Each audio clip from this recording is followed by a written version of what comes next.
So there's some sort of fucking storm blowing around outside, and there's this old clown messing about in it, running about with his mouth open most likely. He hasn't worked out he's a tap yet.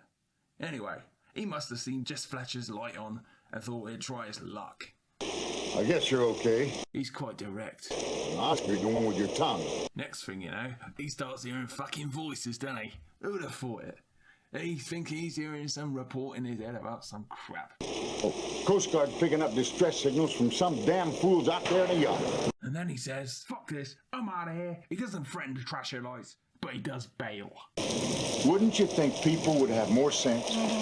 Good night. Nice guy, huh? You know, she locked that door fucking proper after he left her. Anyway, let's get on with the fucking show.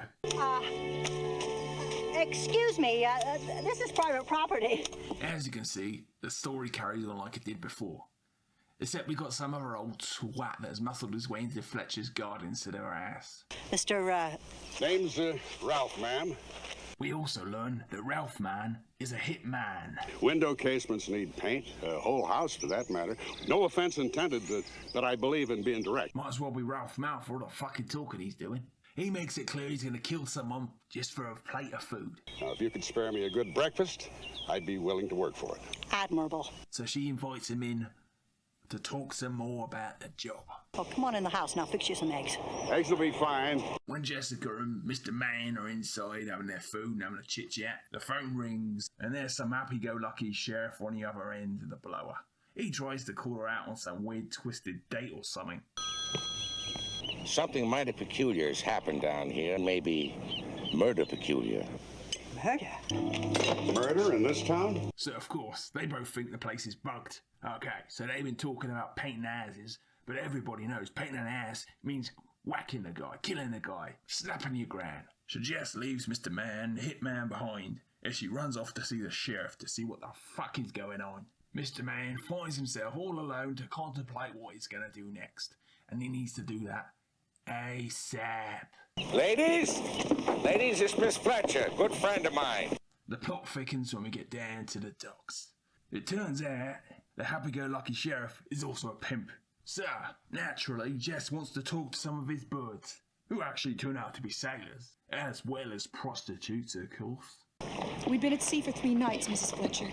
Well, by the time we realized our mistake, it was too late. The 4 of us were huddled below deck, and I think it was a little past midnight. And it turns out the sheriff pimped him out on a boat to a priest. We were about 3 miles due east of Monhegan Island. We all suddenly realized at the same time that Father was still topside.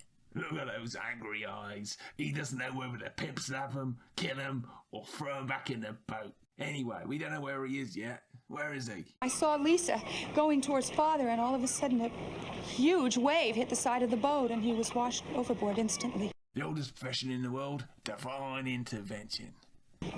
Oh, I want to see that body. He might have been talking about the priest. He might have been talking about the sailor prostitute that was just talking. He might have been talking about Jess. He might have been talking about that old fucking crazy bastard knocking on Jess's door last night. Either way, he has to let him go because he knows there's too many witnesses and it's in the daytime and he ain't got nowhere to dump them. Even though he's right by the sea, Jess realises there is a use for the village idiot who tried to come into her ass. So she waits for the dust to settle, then she follows him back to his boat. Well, there's a first time for everything. After a lot of banging and knocking and hollering, Jess starts to think a bit and realises those prozzies were liars. They're still sailors, but they're liars too. Doesn't it seem strange to you that those girls just happen to know their exact location right in the middle of a storm? Old Jess here is showing her sexism. Those girls, they're sailors and prostitutes. They can do the multitasking. We know this. This is proven fact. So of course Jess and the village idiot, they're the only good thing they can possibly think to do. Call happy-go-lucky pimp sheriff to come and give these hoers a beatdown.